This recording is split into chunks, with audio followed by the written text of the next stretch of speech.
চিংড়ি করব বলে আমি এখানে লাউগুলো কেটে নিচ্ছি। লাউটা কচি আছে, লাউটাকে আমি কেটে নেব।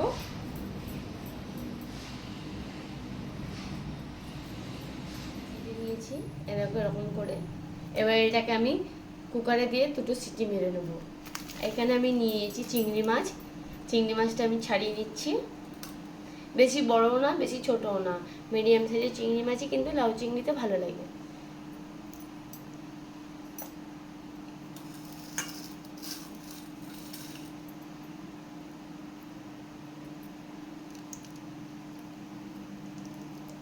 আমি আজকে লাউ চিংড়ি করব। তোমাদেরকে কালকে আমি রান্না করে দেখাতে পারিনি, আজকে তার জন্য করে দেখাচ্ছি। এখানে আমি নিয়ে নিচ্ছি চিংড়ি মাছ। চিংড়ি মাছের মধ্যে নুন হলুদ আমি মেখে রেখেছিলাম। আর এখানে আমি নিয়ে নিয়েছি লাউ। লাউটাকে আমি কেটে সিদ্ধ করে নিয়েছি, কুকারে দুটো সিটি মেরে নিয়েছিলাম, জলটা ফেলে দিয়েছি। এখানে আমি নিয়ে নিচ্ছি ফোড়ন, 5 ফোড়ন, তেজপাতা আর হচ্ছে শুকনো লঙ্কা। এটা আমি চিংড়ি মাছটা আগে ভেজে নেব।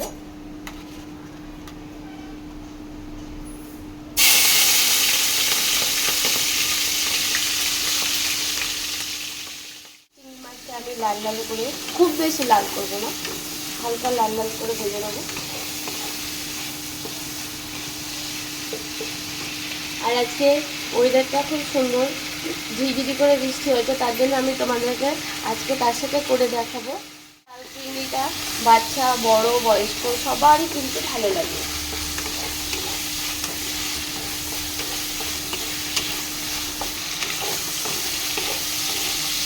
আর আজকে ওয়েদারটা সত্যি খুব সুন্দর।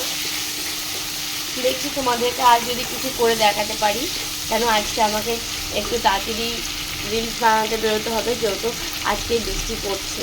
কোথায় যাব বলতে পারছি না এখনও। হয়ে গেছে, আমি তুলে নেবো। চিংড়ি মাছ কিন্তু বেশি ভাজলে হবে না, তাহলে চামড়া চামড়া উঠে যাবে, ওর কিন্তু পুরো চিমড়া হয়ে যাবে, কোনো টেস্ট লাগবে না। চিংড়ি মাছগুলোকে আমি সব তুলে নেবো। নুনটা দিয়ে দেবো।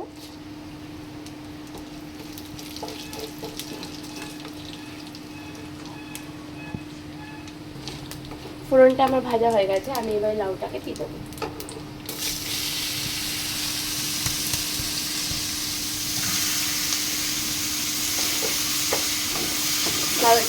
জলটা আমি পুরো ঝরিয়ে নিয়েছিলাম। আমি এতে নুন দিয়ে দেবো। এতে আর কোনো মশলা পড়বে না।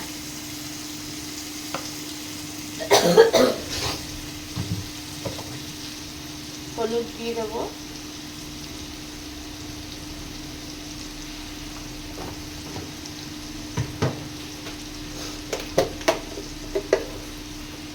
চিনি দিয়ে দেবো 1 চামচ।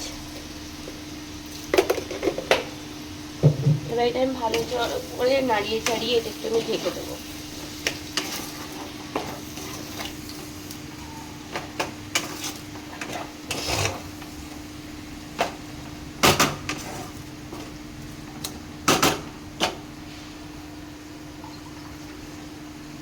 আমি এটার মধ্যে একটুখানি জল দিয়ে দেবো।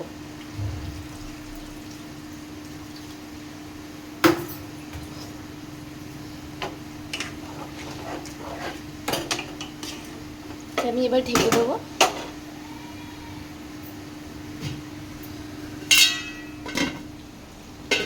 দেখেছো পুরোটা গলে গেছে। আমি কিন্তু এটাতে কোনো আটা বা ময়দা বা চালের গুঁড়ো কিছুই দিইনি। এরপরে আমি যে চিংড়ি মাছটা ভেজে রেখেছিলাম ওটা দিয়ে দেবো।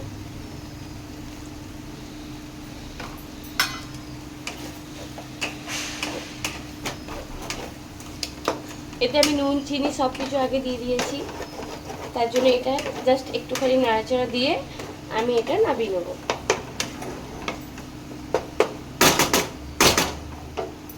Just 2 minute. আমার লাউ চিংড়ি রেডি হয়ে গেছে। এই দেখো, আমি আবার তোমাদেরকে বলছি, আমি কিন্তু এতে কোনো আটা ময়দা চালের গুঁড়ো দিইনি।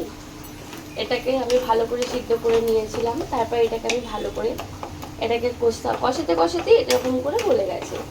এবার আমি এটাকে নামিয়ে নেবো। কেমন লাগছে তোমরা কিন্তু আমাকে কমেন্ট করছো না, বাড়িতে ট্রাই করো। বাড়িতে ট্রাই করার পরে তো বুঝতে পারবো যে তোমরাও করছো না।